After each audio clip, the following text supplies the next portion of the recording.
Regarding North Korea's recent nuclear and missile tests, the United States and South Korea are working on imposing additional international sanctions.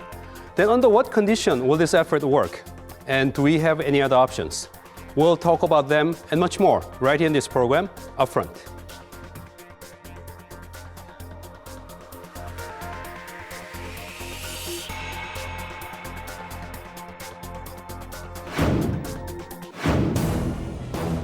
North Korea launched a long-range missile amid the rising condemnation from the international community. North Korean leader Kim Jong-un also watched the launch of the Kwang-jin rocket. 새로 연구 개발한 지구 관측 위성 광명성 4호를 궤도에 진입시키는데 완전 성공하였다. The South Korean government urged the UN Security Council to hold an emergency meeting. And on the meeting held at the UN headquarters, UN Security Council issued a statement that strongly condemns the North rocket launch. At the same time, South Korean government also took prompt measures against the North missile launch. President Park Geun-hye convened National Security Council meeting to discuss ways to deal with the North's provocative action. President Park also called the US President Barack Obama and the Japanese Prime Minister Shinzo Abe to boost cooperation on establishing stronger sanctions against North Korea. 지금부터 정부는 북한 정권이 핵 개발로는 생존할 수 없으며 오히려 체제 붕괴를 재촉할 뿐이라는 사실을 뼈저리게 깨닫고 스스로 변화할 수밖에 없는 환경을 만들기 위해 보다 강력하고 실효적인 조치들을 취해 나갈 것입니다.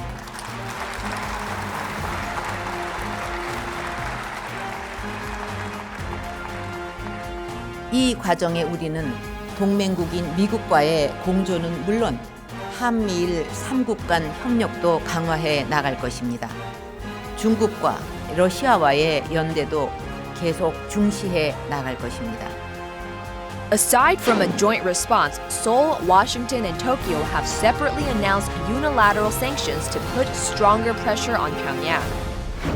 South Korea was the country that has taken the fastest action against the North rocket launch. The government has decided to suspend operations of Kaesong industrial complex in order to prevent our investment there from being used to develop nuclear weapons and missiles and to make sure our enterprises are not victimized by North Korea. Shutdown of Kaesong industrial complex, which is the symbol of inter-Korean economic cooperation, has been one of the toughest measures taken by the South Korean government. In response to such action, North Korea announced that it would freeze all South Korean assets at the joint industrial complex and close inter-Korean communication hotlines. The Japanese government also held National Security Council meeting and unveiled its unilateral sanctions on North Korea, which include a total entry ban on North Korean nationals and prohibiting remittances to North Korea. The U.S. Congress has passed a bill on stronger sanctions on North Korea. Also, as part of an effort to impose stronger financial sanctions on the North, the U.S. imposed a secondary boycott, which refers to sanctions imposed on the third countries' individuals and organizations, expanding the application of the sanctions. And it's expected to take effect soon. Upfront discusses ongoing efforts of the international community, which include urging the neighboring countries like China, Russia, and EU to put stronger sanctions on the North, as well as deterring North Korea's nuclear and missile development.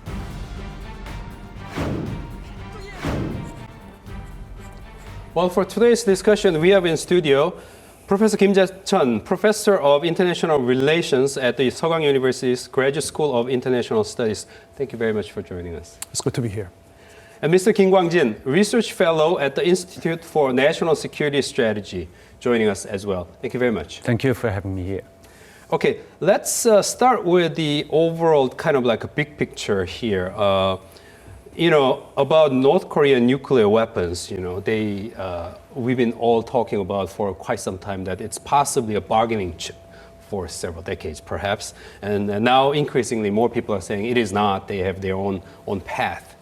Looking at January test of their nuclear weapon, which they claim the hydrogen bomb, and then this month test of their missile, What do they have in mind, Mr. Kim, in terms of your observation? What does North Korea have in mind? What is their intention?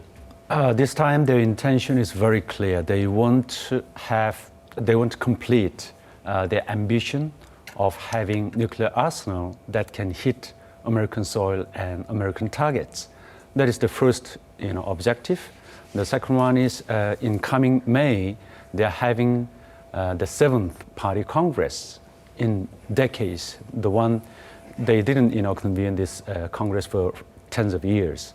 So they want to celebrate this Party Congress because their economy has collapsed now, and they have new leader, but he doesn't have enough, credits for the leader for their own people. So they want to use this case, these tests, as a celebration for the Party Congress and for deification of Kim, another Kim, and also for giving him accomplishments and credits for their people and for the country.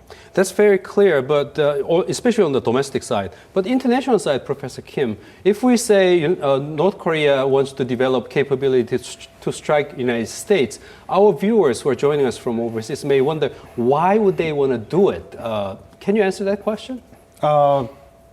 Because missile test, nuclear weapons and missile test is like a thread and needle and thread. They will have to move in tandem. Right. So you say that you have this nuclear capability, enhancing nuclear capability, but without a credible vehicle with which you can deliver to target areas, your nuclear weapons would have very limited utilities. So after testing 4th nuclear weapons, they also wanted to demonstrate to the world that they have this credible, ballistic missile technology with which they can deliver it to the United States.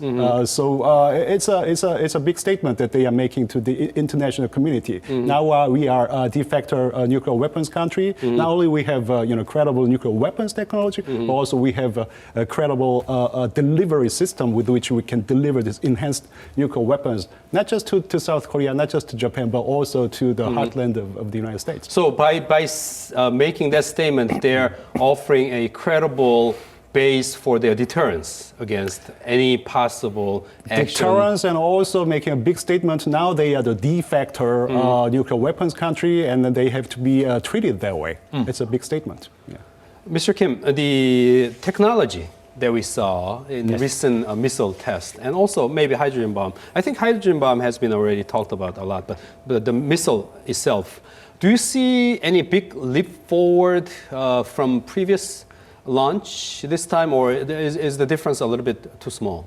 I think there is an improvement because the range was increased. Last time it was, I think, 10,000 kilometers, but now they are saying it is 12,000 to Not that much of 13,000. difference, isn't it? Like 12,000, 10,000? But still, it is an improvement. They made it longer.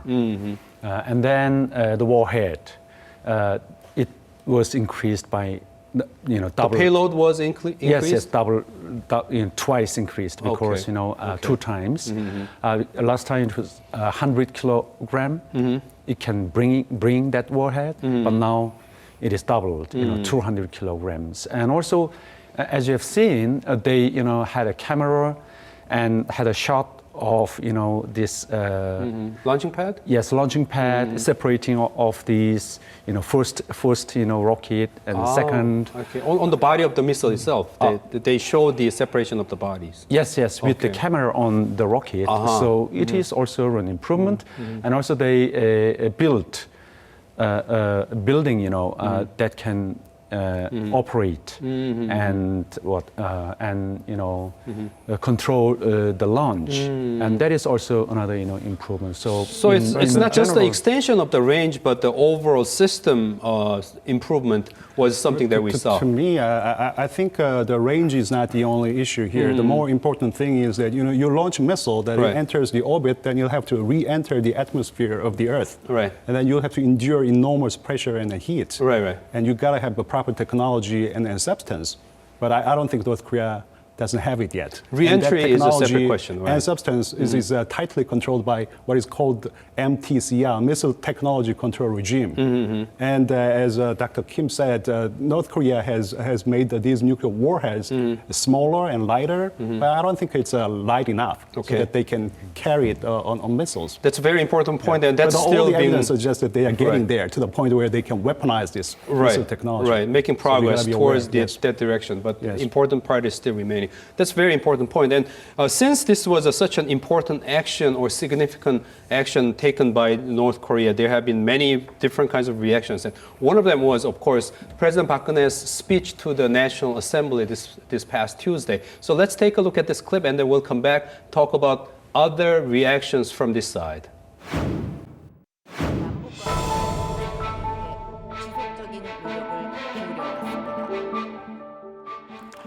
존경하는 국민 여러분, 국회의장과 국회의원 여러분, 저는 오늘 북한의 핵실험과 미사일 발사에 따른 한반도의 위기가 고조되고 있는 상황에서 국민 여러분의 불안과 위기감에 대해 정부의 대처 방안을 설명드리고 국회의 협력과 동참을 당부드리고자 이 자리에 섰습니다.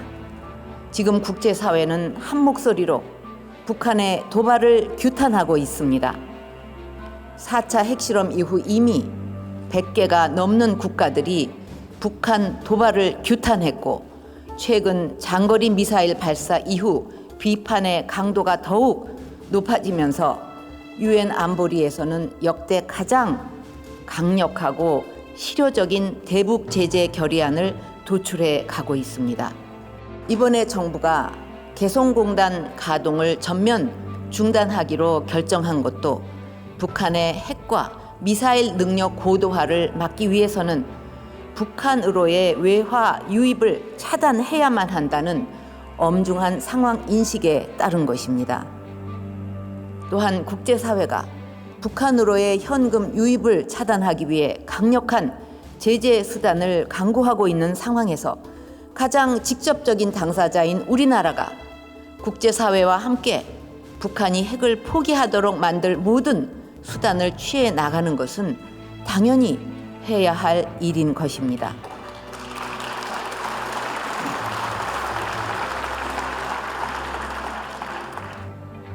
그러나 아무리 강력하고 실효적인 제재 조치가 취해진다 해도 그 효과는 우리나라가 스스로 자기 자리를 잡고 결연한 자세로 제재를 끝까지 일관되게 유지하면서 국민들의 단합된 힘이 뒷받침될 때 나타날 것입니다.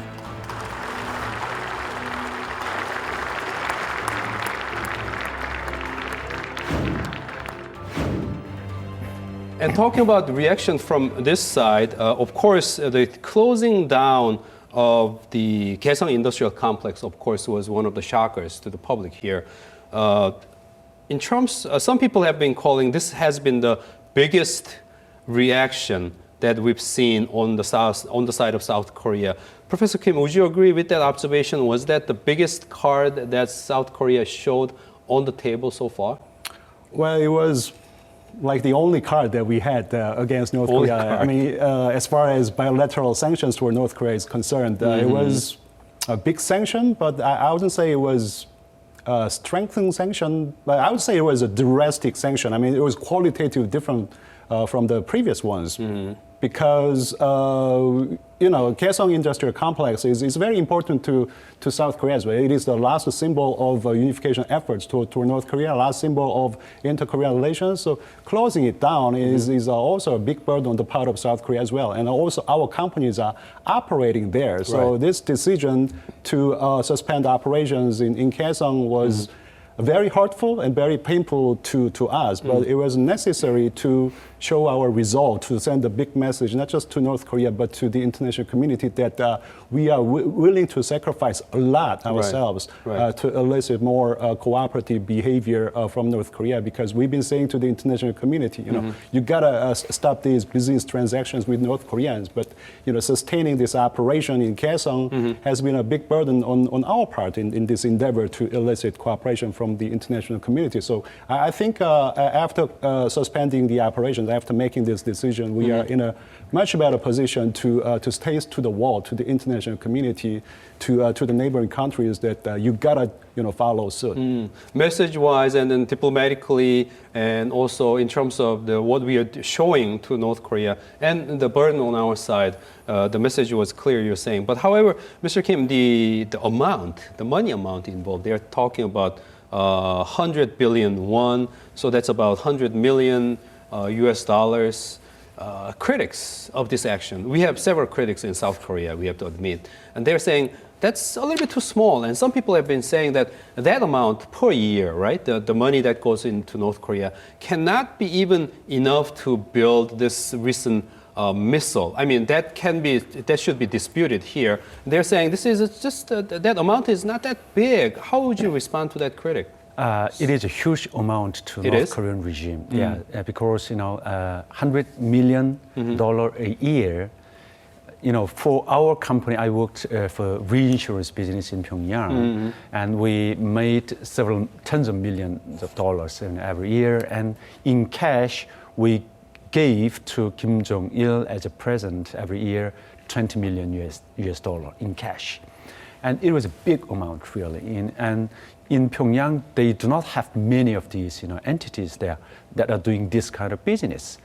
That means that North Korea is running 5 of these best running companies at Kaesong Industrial Complex. And actually, for the North Korean regime, as their slush funds or whatever, they can gain in a year, it is not more than around 300 million in cash. So 100 million is 1/3 of that amount. Okay. So that Kim Jong-un can use a year. So it is a huge amount. In North Korean terms, Yes. it was a significant amount we are talking about. Okay. Then talking about the North Korean people in that area, Kaesong Industrial Complex area, our hope, at least, I think, the complex itself would act as a channel to convey the idea about outside world and what South Korea has in mind regarding North Korean people. But when we close down the complex and then cut off the electricity, cut off the water supply the next day, how would that affect North Korean people? Is that a legitimate concern? It is a legitimate concern because we are looking at about 50,000 North Korean innocent workers who will be losing their jobs because of this decision to suspend the complex there. And if we include their family members, we are looking at about 200,000 innocent North Korean people, not the regime, not the leaders there. So I think North Korean leadership will do their best to blame all this on South Korean government, South Korea's government, to suspend the operations. But I think it is very, very important for us to convey this message one way or another to these adversely affected North Korean workers that this has happened not because of South Korea's decision, but because of reckless behavior on the part of your leaders. So we gotta do something about this. Okay, then the related question is, of course, after the closing down of the complex, Professor Kim, what is your observation? We were very much concerned about the safety of the South Korean personnel after South Korea's announcement of closing it down. And then North Korea expelled them, right, ahead of time. And then everyone had to get out really quickly. And that was a little bit of relief because everyone came down, everyone got out. What was your observation in terms of why North Korea acted that way, or why North Korea did not do more terrible things? And North Korea, of course, confiscated the asset and all that. What do you see in North Korea's reaction? Taking them hostage was too much a risk that they couldn't take. But still, it was a very strong response showing that they are not willing to back down because of our preemptive measures. Rather, they are saying that we are more than willing to ratchet up the tension and up the ante So I think that's the message that they are trying to send. We are not going to back down, and so from now on, I think it's going to be like a chicken gate type of relations between the two Koreas for a long while, at least until North Korea holds this, what is this, 7th Labour Party conference or convention, which is scheduled to take place in May. So it's going to be a, very strong relationship between the two Koreas. I see. For a very long while. Right. Mr. Kim, the North Korea immediately declared the Kaesong Industrial Complex area as a military zone. And do you see any kind of military threat in that sense? Because some people in South Korea have been saying, well, they're going to move their troops back into that area, and it's going to be a great threat for South Korean security. Yeah, they really want to threat militarily, and they want to show that kind of response to South Korea because, it was a sudden, response to themselves too. And actually, I heard that only 2 battalions were withdrawn, and one of them, came back to guard the complex, industrial complex. So only 1 battalion has withdrawn, So it was not significant for them to retake that area as a military zone. And, North Korea will try to, hit up the tension militarily, so that they can have, they have some, options to do militarily towards the South Korea's, strong stance. Talking about South Korea's internal reaction throughout this past week, we've been hearing a lot of voices, including those at the National Assembly, talking about the South Korean companies that were affected. You already have touched upon that point.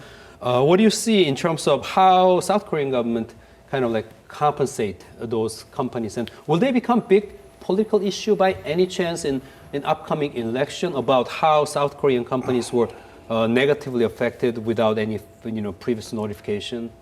Partially, maybe, but decision like that. I understand why they are so upset because they are complaining that they had not been properly notified and consulted before the decision. Right.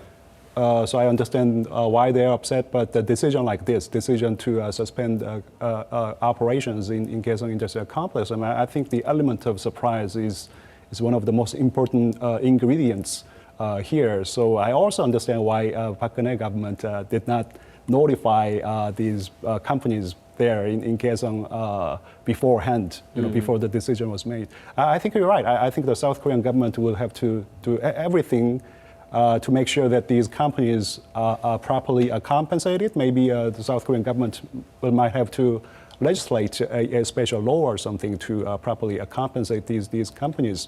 And down the road, I'm pretty sure that these companies would understand that matters of national security precede business concerns. So it can be an issue in upcoming election, but not such a big issue. That's my personal take.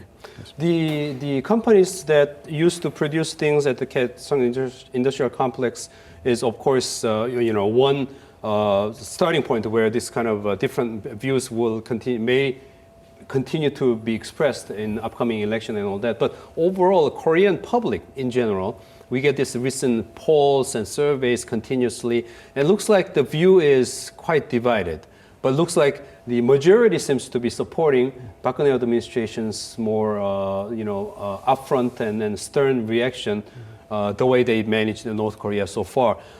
As a former North Korean citizen, Mr. Kim, what do you see in terms of the division in South Korea about how this needs to be dealt with? For now, of course, even though we have majority view, but looks like considerable minority seems to differ from Park Geun-hye administration's perspective.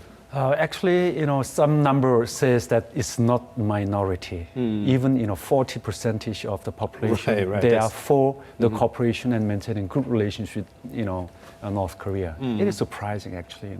Now we are in a situation of the security danger. Right. Very serious security danger.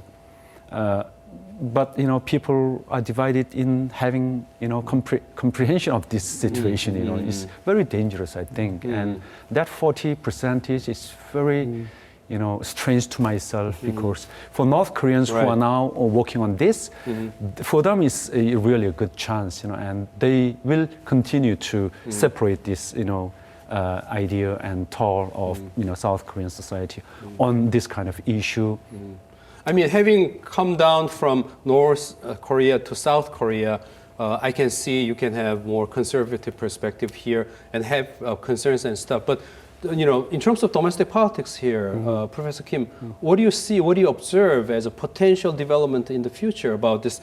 I was trying to call it minority. It was relatively minority, 40%, but still, what do you see here? I mean, it's quite understandable to me, because traditionally our position has been, position toward North Korea has been that, well, when it comes to North Korean provocations, we got to stand firm, and we have to apply tough sanctions toward them. But at the same time, we have to leave doors open for dialogues and cooperation. So that is the message is sent to the public, and the public understand this mechanism. So I think it's not a matter of either sanction or dialogue. It's maintaining the balance. I think the public understand this mechanism, and we all know that the balance is broken. Its balance is tilted heavily in favor of sanction because of the gravity of North Korean provocations. But we all. The public understand that, but when it comes to the right timing, we cannot just sustain this mode forever. So when the time is right, we also have to open the dialogue, because shutting down all these dialogues and cooperation is just too risky and too dangerous. It only shows that we have a democratic debate here, and we can change the balance when the right time comes, I suppose. Yes. Okay. About the South Korean reaction, Professor Kim has mentioned, the closing down of Kaesong Industrial Complex was the major and perhaps only card that we had in our hands. But then again, we have other things South Korea has taken action on, playing of the loudspeaker along the DMZ. And then we have this active discussion about the THAAD, thermal high altitude defense system being placed in South Korea. From your perspective, loudspeakers this time, it doesn't seem to be creating as much of negative reaction from North Korea as what we remember last year, for instance. Number one question, why is that? Number two, THAAD, will that really make North Koreans kind of flinch or kind of react as an effective measure from our side? Actually, after the fourth nuclear test and also the long rocket, missile test, North Korea is, in the mood of celebration, and they themselves understand that they did wrong thing to the international community. I mean, in terms of international community. Right thing for themselves, but yes, of course. So right. At that time, they cannot provoke like last August. I see. So it's time that they just celebrate themselves and keep calm towards whatever reactions from the outside. Because of that, maybe in coming days or months, when they find the exact or right time or excuse to react to that, they will do that. But at this time, they stay still. At the moment. That is a very fascinating psychological explanation. Yeah. THAAD side, how significant is this? THAAD, it can protect. I don't know whether it can protect 100%, but it works pretty well. During the Iraq War, Patriot missile system, that shut down. Almost 100% of Scud missile, from the enemy side. So it's very effective. So I think will be a great pressure on North Korea, because their nuclear missiles and weapons, if they have any, they will, be, they become in vain. So it's very effective and a pressure on North Korea. So another card that South Korea could play bilaterally. In a meaningful way, I suppose. Yes. Okay. We've been talking about bilateral actions or reactions from South Korea about this North Korean provocation, but right after this video clip, we'll continue to talk about other actions that have been taken are being discussed to be taken in the future, meaning the multilateral actions. And then we'll continue on right after this.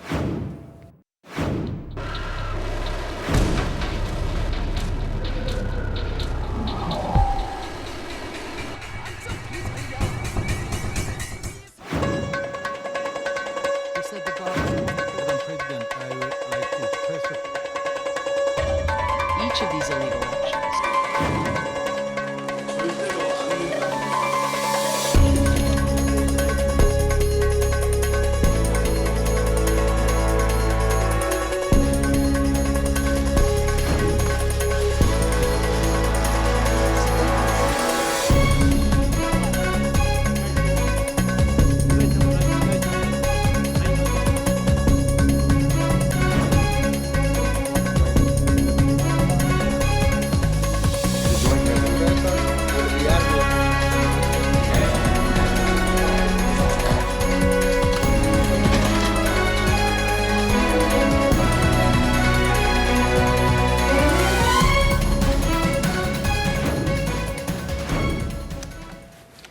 Well, immediately after the North Korea's missile launch, the United Nations Security Council had their emergency meeting, and they issued a statement that they will come up with some kind of significant measures as quickly as possible. Professor Kim, your observation in terms of like what will be materialized? We know China and Russia are hesitant in terms of going the way that the United States would like to take all the world community into. What do you see in the future in terms of this, action at the UNSC? Well, in general, I think a UN Security Council resolution will be calling for sterner sanctions against North Korea. Relatively speaking, in comparison with the past? Compared to the past, the problem with the previous sanctions is that they were targeting only military items and luxurious items. And to make things worse, these sanctions were not properly enforced, properly monitored. So I think this time there's going to be a more extensive list of items that would be embargoed, and there is going to be a more extensive discussion of the ways in which we can monitor and enforce these sanctions in more proper manner. But as you mentioned, I think bringing China and Russia and make them join these tougher sanctions is going to be very, very difficult. I understand that their position is that we gotta scale up the sanction. United States saying that, right? I mean, China is agreeing with that principle. They do, in okay. general, but. When it comes to details, I mean, they are strongly opposed to distinction that will destabilize North Koreans. So, cutting the compromise, between the United States and Japan and South Korea, but the UN Security Council, I mean, the United States, right, and then Russia and then China on the other part, it's going to be very, very difficult, if not impossible. Whether China really agrees on the principle that this time the UNSCR, United Nations Security Council resolution, should be strengthened to come up with stronger sanctions or not. The overall observation seems to be among the experts is that China arguing that, look, sanctions so far haven't worked very much. We've got to talk again. United States saying opposite. Sanctions has not been enough because China and Russia have not been fully participating. So we have to really try again, once again. So there seems to be a lot of pessimism about the UNSCR, United Nations resolution and the sanctions that follow them. From your perspective, about the past United Nations resolutions and the sanctions that followed, how do you estimate or evaluate their effectiveness? Yeah, it was not enough actually. The reality proves that, and any resolutions from the UNSC, of course, is very important, but still it is in words. We need those rules in action, and it's not enough because China was reluctant to do that, to accomplish that, and Russia now is joining China. Of course, they are saying that they don't want a sanction that will bring collapse in North Korea or war on the Korean Peninsula, something like that. That's not what China wants. Yeah, China Right. and Russia is saying like Right, that. right. But anyhow, I think this time is different. China tried to put more, pressure on North Korea whenever they had, a new nuclear test. After the third, test, it was different from the, past. So I think this time they will show that kind of attitude again, and also in action they will try to do something. But they don't want to pressure too much on North Korea so that it will collapse, or it will there is a Right. war on Korean Peninsula, and Russia is on the same side. So I think we need a concerted effort so that we don't have big hole this time again in the net, in the sanction net. Yeah. The United States really wants tougher sanctions this time, Professor Kim. And it looks like they're thinking about the Iran-style sanctions. And I think you touched upon the possibility, the secondary boycott, placing restrictions on the companies that does business with North Korea, whatever nationality it would be. And then do they also have the BDA style, Banco Delta Asia style sanctions as well? What's the picture that you see in terms of this new set of sanctions that the United States seem to be talking about? Coming from the United States. Yeah. Of course, I mean, it's the sanction that has been scaled up, that's for sure. And it reserved, I mean, it didn't really mandate the secondary boycott, that's the way I understand. I mean, according to this bill that has just been passed, the executive branch, I mean, the Obama administration reserves the right to use secondary boycott. It didn't really mandate the secondary boycott by the bill itself. So that's the difference between the secondary boycott that was applied to Iran. That was mandated by the bill that was passed in the U.S. Congress. Right.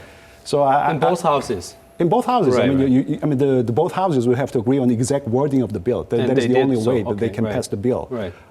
So I think there is a possibility for a strong secondary boycott, but I'm not really sure to what extent the United States government will go after Chinese businesses, Chinese individuals doing businesses with North Korea. Right. Because going after Chinese businesses doing transactions with North Korea will do significant damage to U.S.-China relations. They are saying that we are willing to take that risk, but I'm not really sure whether they will go to that path because it still remains to be seen whether they will actually apply very, very strong secondary boycott that they apply to Iran. Right. But I'm not really sure. It still remains to be seen whether the U.S. will be applying the secondary boycott to North Korea the way they did toward Iran. So and that's unless China agrees ahead of time in the form of UNSCR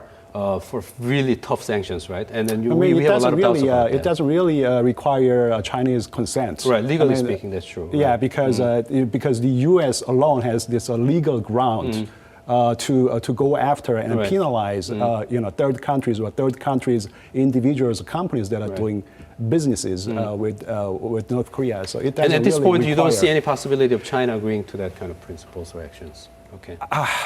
It's highly doubtful. Yeah. Right. And on that, Mr. Kim, there have been a lot of reports about the North Korean labor working in China and Russia earning lots of money. We were talking about $100 billion with regard to Kaesong industrial complex, but this time, according to some of the South Korean reports, they're talking about trillion one amount here. Do you see any? First of all, is this to what degree do you agree with the observation that there are lots of North Korean workers making lots of money there? Is it true in terms of your observation as well? It's true. They are sending more people, more workers to outside. Actually, the number is different.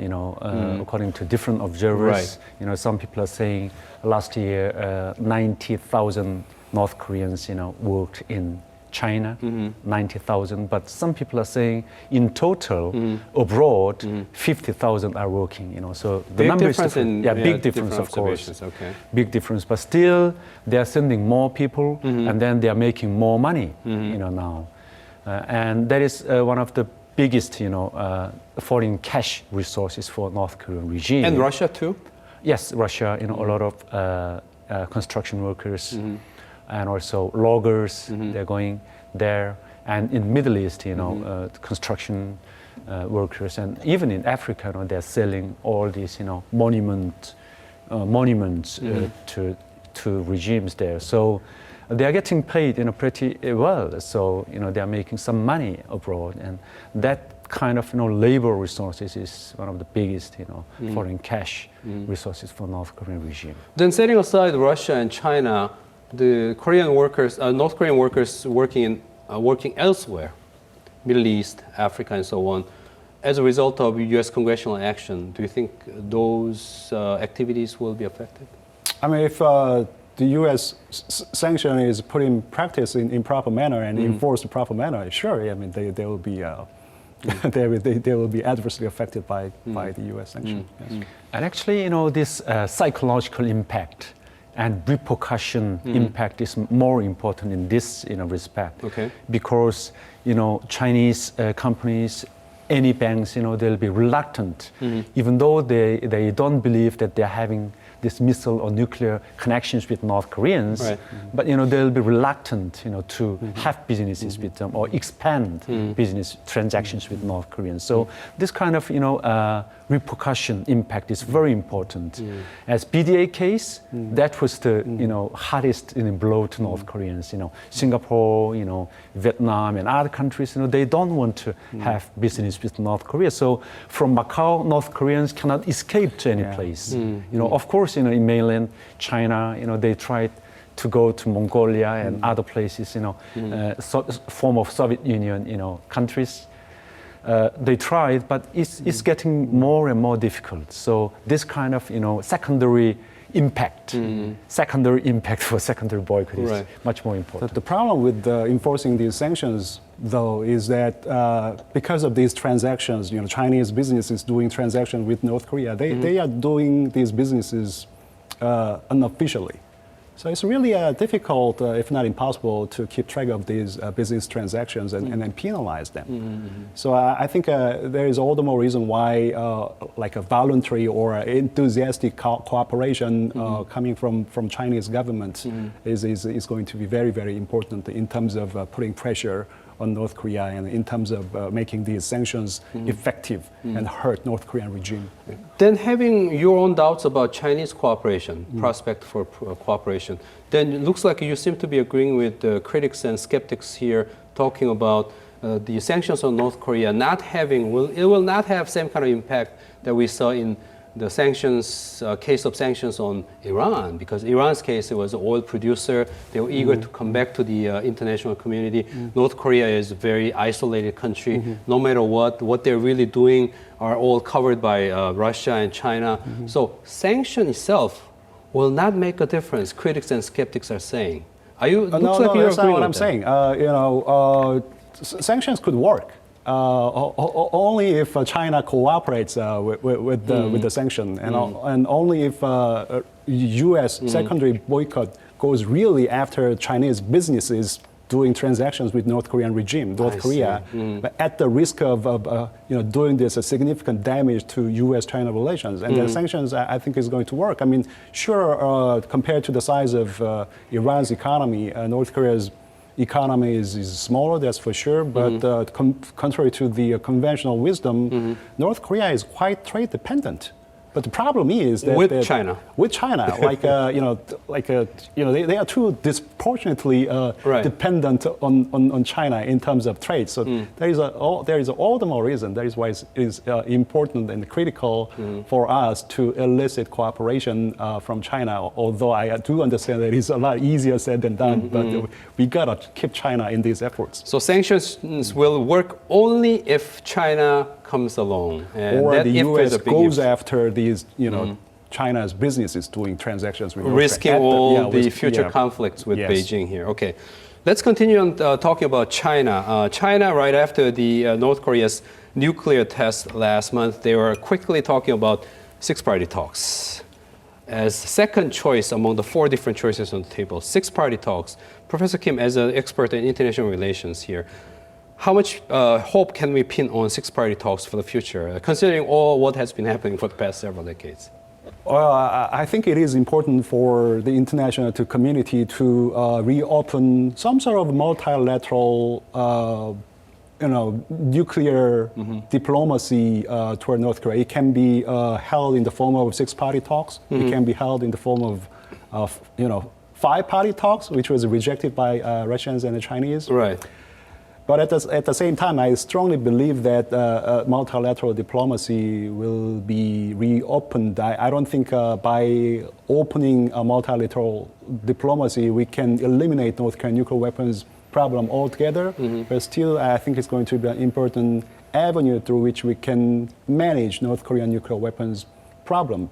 But the problem is we have to think about the ways in which we can bring North Korea to this negotiation table, because North Korea, South Korean government has been talking with North Korean officials. Without any preconditions, we got to talk, but which was flatly rejected by North Koreans. But still, I think talking is important. As I said before, cutting off all these dialogues and discussion channels is just too risky. We gotta keep talking even during the wartime. So correct me if I'm wrong and clarify if possible. I'm thinking in this kind of dialogue mode, six-party talks. One important assumption is during the dialogue, North Korea's nuclear action has to be frozen.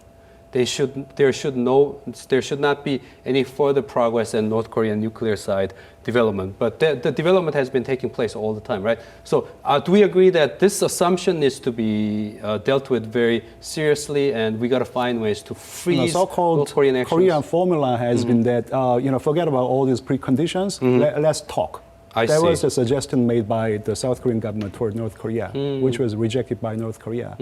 So maybe we might have to lower the bar a little bit. I don't know, but I still think that, I'm not saying that by holding these talks, we can eliminate the problem altogether. That's impossible. That's not going to happen. But still, we'll have to continue discussing these matters with the concerned parties, preferably including North Korea as well. I see. I think that's a very clear summary of the overall very complicated picture here. Thank you very much, Professor Kim Jae-chun and Mr. Kim Kwang-jin, for your deep thoughts, and I think we got enlightened a lot today. And we want to thank our viewers who have joined us from all around the world for having joined us once again. And in the future, we will continue to talk about these kind of issues that matters for Korea as well as the world. So we want to see you next time. Once again, this program Upfront, and until then, goodbye.